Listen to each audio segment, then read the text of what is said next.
I'm Julie, and I'm addicted to AI and AI. Both make me feel that I can be more intelligent, more creative, and more human. Only one of them can do all three. So what is these AIs? Well, one is new, not always smart, synthetic, artificial intelligence. The other is wise, classic, a little more human, applied improv. This talk is my explanation of my addiction to both of these and my attempt to get you hooked on one. Let's talk about improv, applied improv.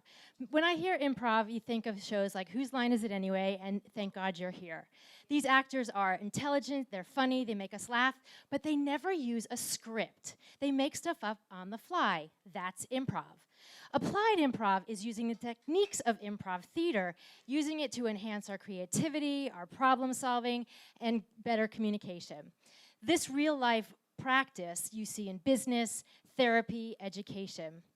Now, when you first learn improv, there's the first rule of yes and. That is, the first actor comes up on stage, makes an offer or a prompt. The second actor has to accept that prompt and add to it. It might look something like this. Actress number 1, I'm digging a hole. Actress number 2, I see you're digging a hole, and I brought some magic beans. Let's make a garden. And they continue the dialogue to create a coherent story that's never been heard.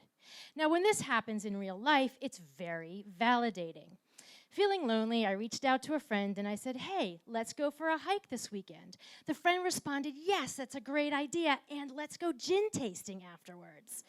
Now, while that may not sound like a big deal, the friend validated me by hearing what I had to offer and adding to it. I also felt a little less lonely. Now, if we break the rules of yes and use yes but, it looks a little like this. Here's the scene. Tech company. Developer 1 says, let's add a chatbot to our customer service.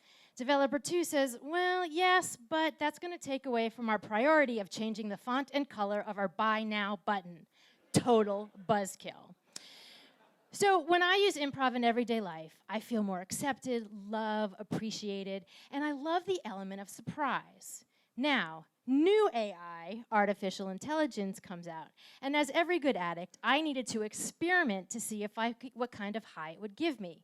New AI is like that digital brain that's always learning. ChatGPT is that always on, always available improv partner that will yes and you until you tell it to stop. My first hit of ChatGPT was a year ago, and I've been using it ever since, upping my dosage regularly. It's like that magic dust that helps me get my work done, and a little bit of an ego high when it yes-ands my prompts and directions. So it's no surprise I used ChatGPT to help with this talk.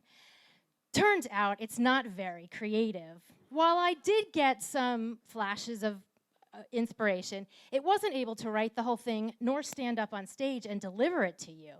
So I challenged its creativity by asking it to be an improviser and suggest some improv games.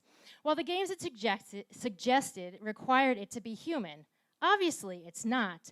Thankfully, my ability to yes and I was able to play the game and pretend it was human.